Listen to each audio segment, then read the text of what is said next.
The CSS Mercury hung in high orbit above New Eden Colony, its weathered hull reflecting the light of an alien sun. The ship had seen better days. Its once pristine armor now bore the scars of 2 decades of service, and more than a few improvised repairs. But to Captain Sarah Chen, those imperfections told a story of survival. She stood at the bridge's main viewport, watching the gentle curve of the colony world below. New Eden was home to nearly 50,000 civilians, mostly farmers and researchers who'd carved out a life on this distant frontier. They were exactly the kind of people the Colonial Security Service was meant to protect, even if High Command seemed to have forgotten that. Another message from Command, Captain, Lieutenant Rivera announced from his communications station. They're insisting we return to base immediately for decommissioning. Chen didn't turn from the viewport. Acknowledge receipt of message. Tell them we're experiencing intermittent problems with our gravity drive calibration. Estimated repair time 48 hours. It wasn't exactly a lie. The Mercury systems were temperamental these days, but Chief Engineer Patel had learned their quirks over the years. He could keep them running indefinitely, even if they weren't pretty about it. They won't believe it forever, Rivera said quietly. They don't have to, Chen replied. They just have to believe it long enough. The bridge crew shared knowing looks. They'd all chosen to stay when the transfer orders came through, passing up assignments on newer ships to remain with their captain and the Mercury. They understood what High Command didn't, that there was value in experience, in systems tested by time and battle rather than simulators.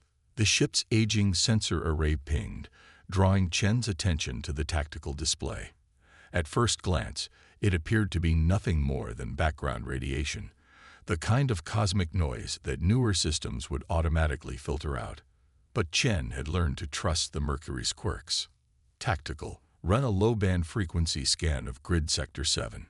Use the old protocols, not the automated ones. Lieutenant Zhang at Tactical raised an eyebrow but complied. The sensor display flickered, then resolved into a pattern that made Chen's blood run cold. What looked like random noise to modern sensors revealed itself as a coordinated series of signals, a fleet trying very hard not to be noticed. Multiple contacts, Zhang reported, his voice steady despite the implications, based on the signal pattern. Nexus ships, a lot of them. The Nexus Collective, humanity's newest and most dangerous adversary. Their ships were technological marvels, capable of overwhelming any defense with sophisticated electronic warfare. They'd already destroyed 3 colony worlds, their advanced weapons cutting through modern defensive systems like paper. Chen studied the tactical display, noting how the Nexus fleet was positioned. They were waiting just outside the system's normal patrol routes, probably planning to strike once the Mercury left. After all, who would expect an obsolete ship to detect their presence? Sound general quarters, Chen ordered, quietly. No external signals, and get me Chief Patel. As the crew moved to their battle stations with practiced efficiency, Chen allowed herself a grim smile. The Nexus Collective had proven nearly unstoppable against humanity's newest ships, their electronic warfare systems overwhelming modern defensive computers. But the Mercury was different. Its systems were too old, too simple to be affected by such sophisticated attacks. Sometimes, Chen reflected, the best weapon was the one your enemy dismissed as worthless. Chief Patel's voice crackled over the internal comm. Engine room here, Captain. I assume you've spotted our visitors. That we have, Chief. How do you feel about pushing those modifications of yours past the safety margins? She could hear the grin in Patel's voice. I thought you'd never ask. The old girl's got some fight left in her yet. Chen turned to her crew, seeing the same determination in their eyes that she felt in her heart. They were outnumbered and outgunned, flying a ship that High Command had written off as obsolete. But they had something the Nexus wouldn't expect, a crew that knew every bolt and weld of their vessel, systems too primitive to be hacked, and the element of surprise. Send one last message to Command, Chen ordered. Tell them we've detected possible Nexus activity and are moving to investigate. Recommend immediate reinforcements. She paused, then added, "After that, we go to emissions control. Let them think we're as blind and deaf as they expect us to be." The Mercury's engines hummed to life, their distinctive vibration running through the deck plates like a sleeping giant stirring. The ship that everyone had dismissed as obsolete was about to remind the galaxy why humanity's older vessels were still worth fearing. And in the darkness of space, the Nexus fleet waited, unaware that their perfect ambush had already been compromised by the very thing they dismissed, a ship too old to fool. The Mercury drifted through space, running dark except for essential systems. To any modern scanner, the ship would appear nearly powerless, its old reactors barely registering against the background radiation of space. But beneath the facade of vulnerability, every member of the crew worked with quiet intensity to prepare for what was coming. In the engine room, Chief Patel moved between stations with practiced ease, directing his small team as they pushed the Mercury's systems far beyond their official specifications. The ship's original designers had built with redundancy in mind, creating systems that could be stripped down and reconfigured on the fly. It wasn't elegant, but it was adaptable, and right now, that mattered more than elegance. Reactor output at 130%. Paddle reported over the secure internal comm. "She's running hot, but stable. Those containment modifications we made last month are holding." On the bridge, Captain Chen acknowledged the report with a nod. The tactical display showed the Nexus fleet moving closer, their formation spreading out to surround what they thought was a dying ship. Their overconfidence would be their undoing. "They're launching their first wave of cyber attacks," Lieutenant Rivera announced from communications. "Standard Nexus penetration protocols. And they're hitting nothing but static." Chen allowed herself a small smile. The Mercury's computer systems were a hodgepodge of old technology.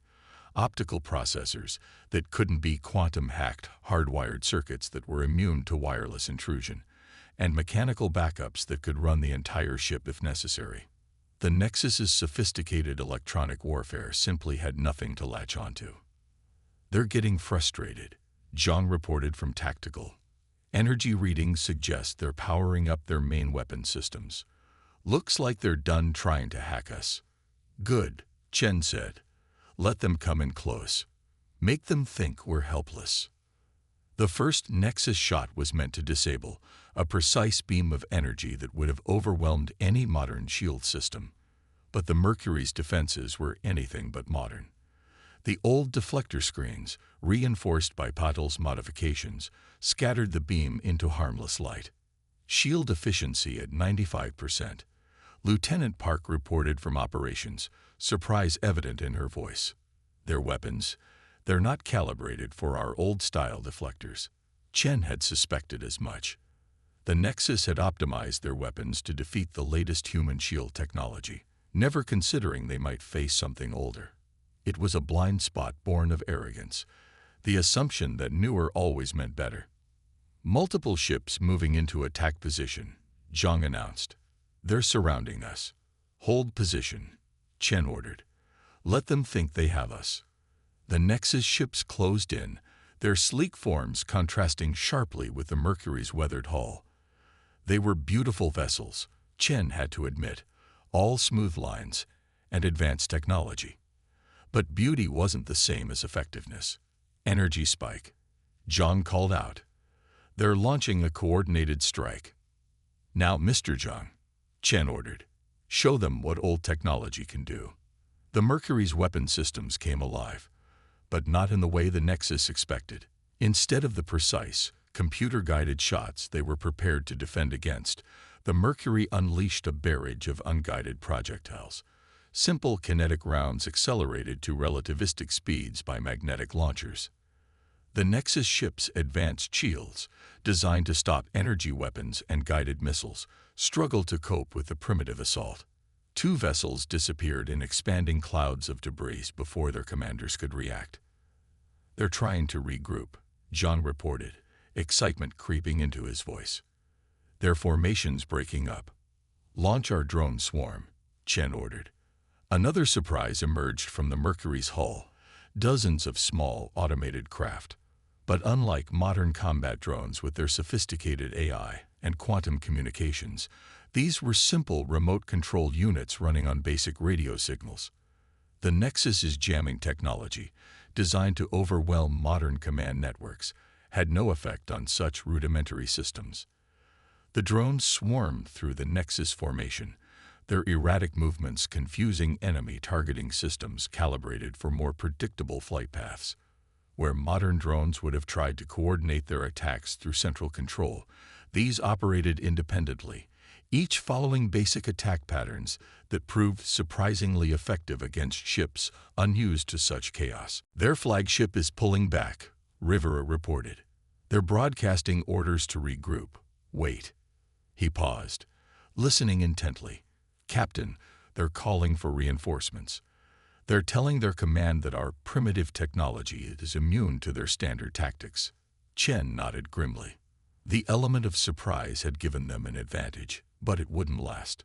The Nexus would adapt. They always did. But by then, she hoped, the Mercury would have bought enough time for help to arrive. "Status of the colonial defense systems?" she asked. "Online and ready," Park responded. "The ground-based batteries are charged and waiting for your signal." Another advantage of old technology. The colonial defense systems had been built to interface with ships like the Mercury, their simple but robust design a perfect match for the aging vessel's capabilities. Together, they formed a defensive network that the Nexus would find surprisingly difficult to crack. As the enemy fleet regrouped for another attack, Chen studied their new formation. The Nexus commanders were learning, adapting their tactics to deal with the unexpected threat. But in doing so, they were falling into another trap, one that would prove just how dangerous an obsolete ship could be when handled by a crew that knew its true capabilities. The Nexus reinforcements arrived in a cascade of spatial distortions, their quantum drives tearing holes in the fabric of spacetime. Chen counted 20 new vessels, each one bristling with weapons that could reduce a modern warship to atoms. The Mercury's tactical display struggled to track them all, its old sensors straining to process the sheer volume of data. "That's a lot of firepower," Rivera muttered from his station. "Biggest Nexus fleet I've ever seen in one place." Chen studied the tactical display, noting how the new arrivals were positioning themselves. The Nexus hadn't just sent ships. They'd sent one of their elite battle groups, complete with support vessels and what appeared to be a command carrier. They were taking no chances with the troublesome, primitive vessel that had embarrassed their advance force. "Chief Patel," Chen called over the comm. "How are we holding up?" "The old girl's running hot but stable," Patel responded. "Those reactor modifications are paying off. We've got more power than they think we do, but we'll need to be careful about how we use it." A warning tone sounded from the tactical station. "Multiple targeting locks," Jean reported. "They're trying something new, coordinated beam weapons designed to overwhelm our deflectors through sheer power." "Implement defense pattern Delta," Chen ordered, "and get me a direct line to the colony." The Mercury's engines fired in short, precise bursts, sending the ship into a rolling maneuver that would have torn a modern vessel apart. But the old ship's reinforced frame held together, its structural integrity maintained by systems that valued durability over efficiency. On the main screen, the face of Governor Marcus appeared, his expression grim. "Captain Chen, I assume those new contacts aren't friendly." "The Nexus sent reinforcements," Chen confirmed. "More than we anticipated. Governor, you need to begin civilian evacuations immediately. Get everyone into the underground shelters." "Already started," Marcus replied. "But Captain, our long-range communications are being jammed. We can't get word to command about what's happening here." Chen had expected as much. The Nexus were nothing if not thorough. They wanted to eliminate all possibility of human reinforcements arriving in time. But they'd made one crucial mistake. "Lieutenant Rivera," she called, "prepare to implement Communication Protocol Omega." Rivera's eyes widened slightly. "Captain, that's going to use a lot of power, and it's never been tested at this range. No time like the present." Chen replied. She turned back to the governor's image. We're going to try something. An old emergency communication system that predates the quantum network. The Nexus won't be expecting it. The Mercury shuddered as another barrage of enemy fire struck its shields.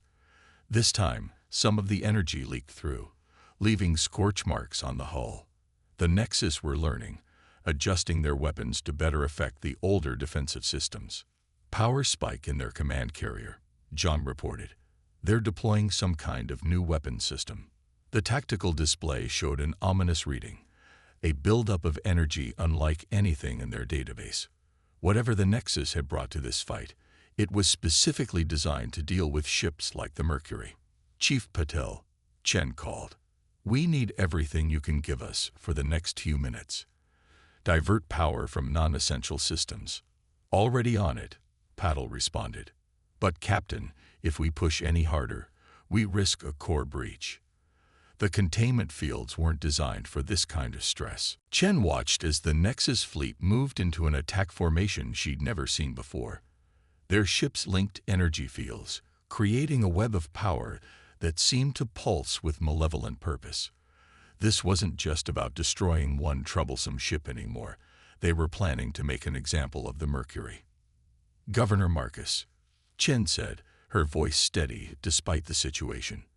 How long until your civilians are safely underground? 20 minutes minimum, Marcus replied. We're moving as fast as we can, but you'll have your 20 minutes, Chen promised. She closed the channel and turned to her crew.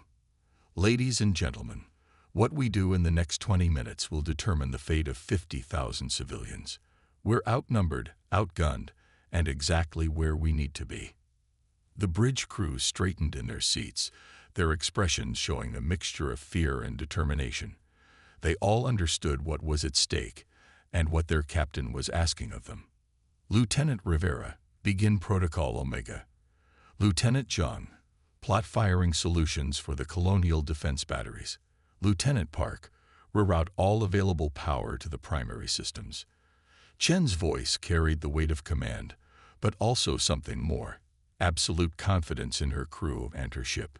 The Mercury's engines roared to life, pushing the old ship into a defensive position between the Nexus fleet and the colony. Behind them, the colonial defense batteries powered up, their simple but powerful weapons ready to support the lone ship that stood between them and annihilation. As the Nexus fleet began their advance, Chen allowed herself a moment to appreciate the irony of the situation. The enemy had brought their most advanced technology, their most powerful weapons, to deal with what they saw as a primitive threat.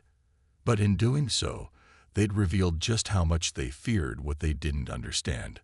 All hands, Chen announced shipwide, prepare for close-quarters combat. Show them why humanity's oldest ships are still our most dangerous. The Nexus command carrier unleashed its new weapon, a beam of coherent energy that twisted and split into multiple streams. The Mercury's sensors registered power levels that should have atomized any ship caught in its path. But Captain Chen had already set her trap. Now, Mr. Zhang, execute pattern Sigma. The Mercury's maneuvering thrusters fired in a seemingly chaotic sequence, each burst precisely timed. The ship spun and rolled, its old hull groaning under the stress. But where modern ships relied on computer-controlled precision, the Mercury's movements followed a pattern as old as naval warfare itself, the defensive maneuvers of ancient sailing ships adapted for space. The Nexus weapon's multiple beams, designed to track and predict sophisticated evasive algorithms, couldn't compensate for such apparently random movement. Most of the energy streams passed harmlessly through empty space, while the few that struck the Mercury's hull were deflected by shields operating at angles never intended in their original design. Their weapons in cooldown, Zhang reported. 15 seconds until they can fire again. Implement Phase 2, Chen ordered. Chief Patel, give us everything you've got. In the engine room, Patel and his team worked with desperate efficiency. They'd prepared for this moment, installing manual overrides and bypass circuits that no modern engineer would consider safe. The Mercury's reactor screamed as it pushed far beyond its rated capacity. reactor at 160%. Patel's voice carried over the comm. We've got maybe 2 minutes at this output before something gives. The Mercury surged forward, its acceleration crushing the crew into their seats despite the inertial dampeners. They drove straight toward the heart of the Nexus formation, a move so seemingly suicidal that it caught the enemy completely off guard. Launch the packages, Chen commanded. From the Mercury's cargo holds emerged what appeared to be debris, chunks of metal and crystalline structures that tumbled through space. The Nexus ships ignored them, their sensors dismissing the objects as battle damage. That was their second crucial mistake. Colonial defense batteries. Execute Fire Plan Delta, Chen ordered. The ground-based weapons on New Eden opened fire, not at the Nexus ships, but at the debris field the Mercury had released. The garbage revealed itself as specially prepared reflector crystals, each one precisely cut and positioned. The colonial defense batteries' relatively primitive energy weapons struck the crystals and refracted, creating a web of deadly energy that sliced through the Nexus formation. Multiple hits, John called out, excitement breaking through his professional demeanor. Their linked energy field is destabilizing. The Nexus ships scrambled to break formation, their carefully coordinated attack plan falling apart. But they'd made their third and final mistake. They'd drawn too close together, thinking their superior numbers would overwhelm the single human vessel. All hands, brace for electromagnetic pulse, Chen announced. Execute final phase. The Mercury's reactor pushed to 180% capacity, far beyond anything its designers had ever intended. But they had built well, creating systems with safety margins that could be pushed to the absolute limit when necessary. A massive electromagnetic pulse erupted from the Mercury's hull, its power amplified by the specially prepared crystals still floating in space. The pulse wasn't the sophisticated, targeted EMPs used by modern ships. This was raw and crude, a brute force attack that overwhelmed the Nexus ships' delicate electronic systems. Their shields are down, Park reported. Multiple ships showing power fluctuations. Colonial batteries, fire at will, Chen ordered. Target their command carrier first. The ground-based weapons opened up again, this time firing directly at the vulnerable Nexus ships. Without their linked defensive fields, without their sophisticated electronic countermeasures, the enemy vessels found themselves facing the kind of straightforward, brutal combat they hadn't trained for. The command carrier went first, its hull split open by concentrated fire. Other Nexus ships began to retreat, their formations broken, their tactical advantage lost. But the Mercury wasn't finished. Chief Patel, Chen called. Status of the prototype. Ready as it'll ever be, Captain, Patel replied. But we'll only get one shot. Chen nodded. Target their reactor cores. Fire when ready. The Mercury's main gun, modified far beyond its original specifications, fired a single shot. The projectile wasn't anything sophisticated, just a simple mass of dense material accelerated to near relativistic speed. But its path had been calculated using the Mercury's old ballistic computers, which didn't rely on the kind of predictive algorithms the Nexus could hack or fool. The shot struck true, passing through 3 Nexus ships before its energy dissipated. Each vessel's reactor went critical in sequence, creating a chain reaction of explosions that forced the remaining enemy ships to scatter or be caught in the blast.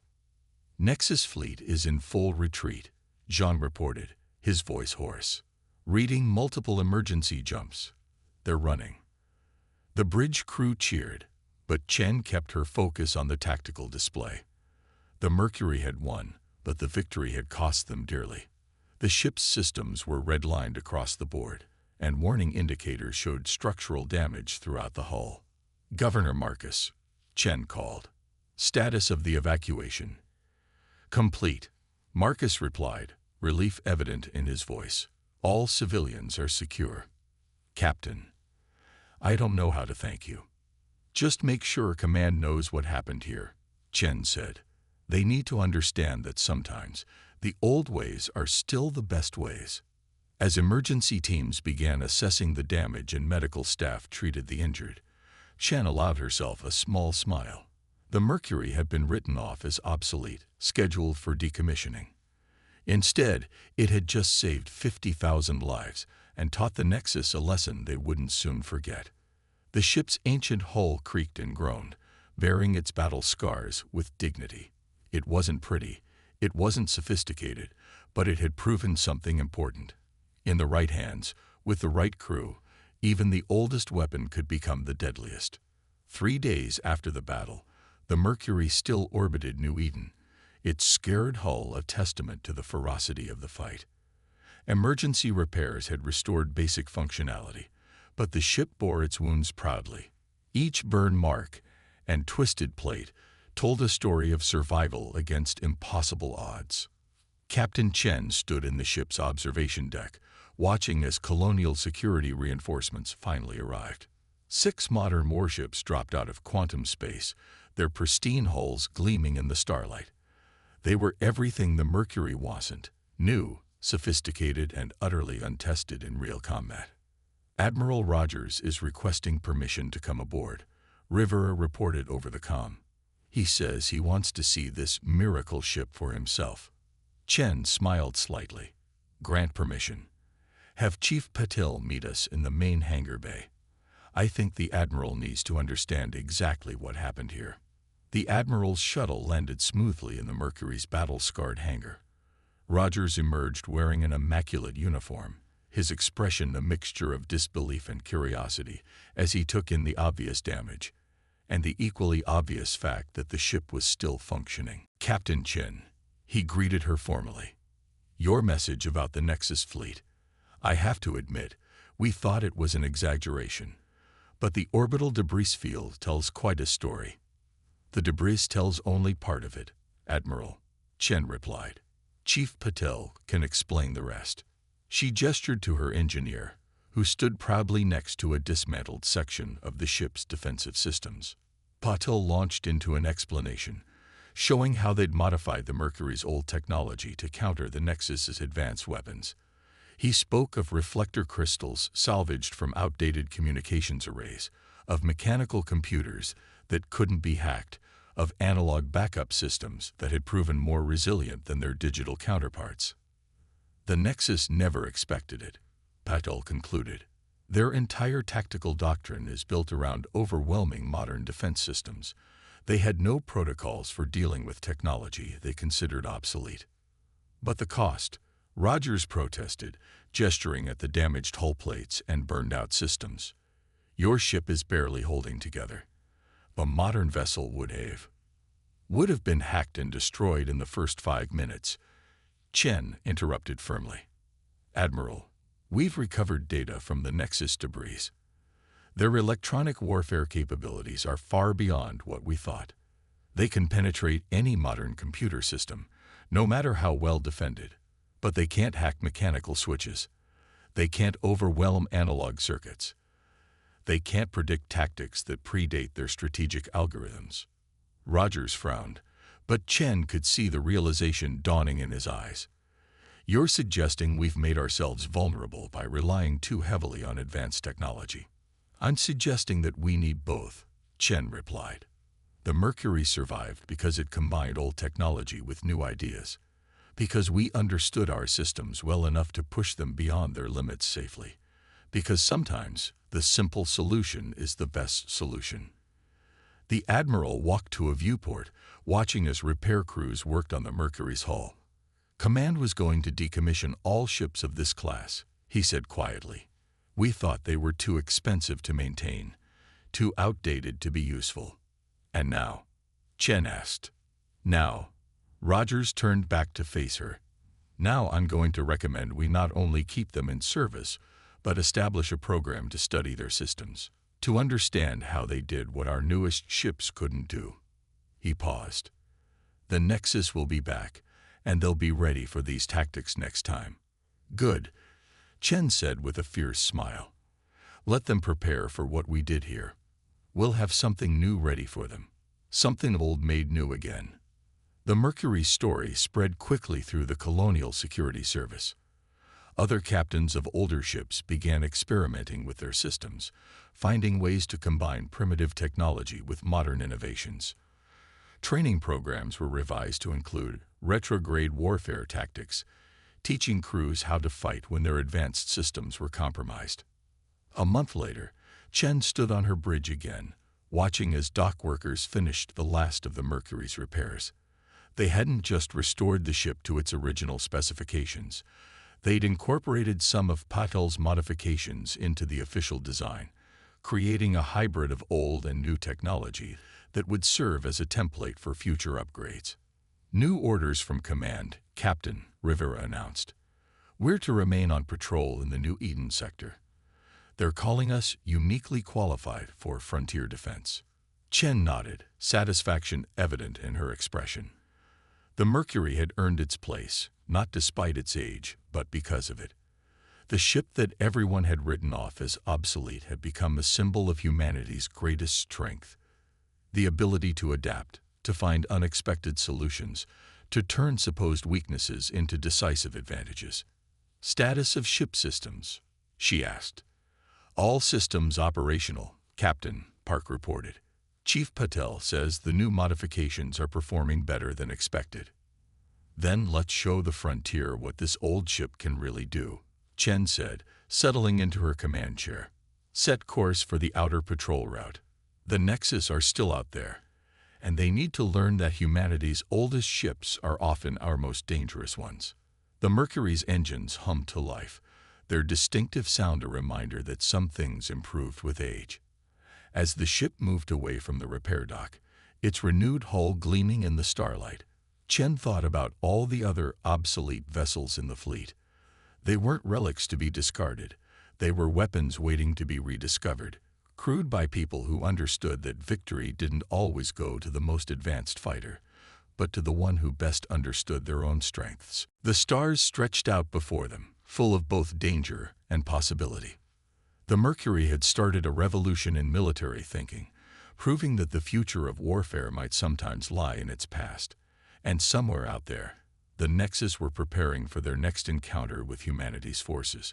Chen smiled at the thought. Let them prepare. The Mercury and ships like her would be ready, proud old warriors teaching new tricks to an overconfident enemy.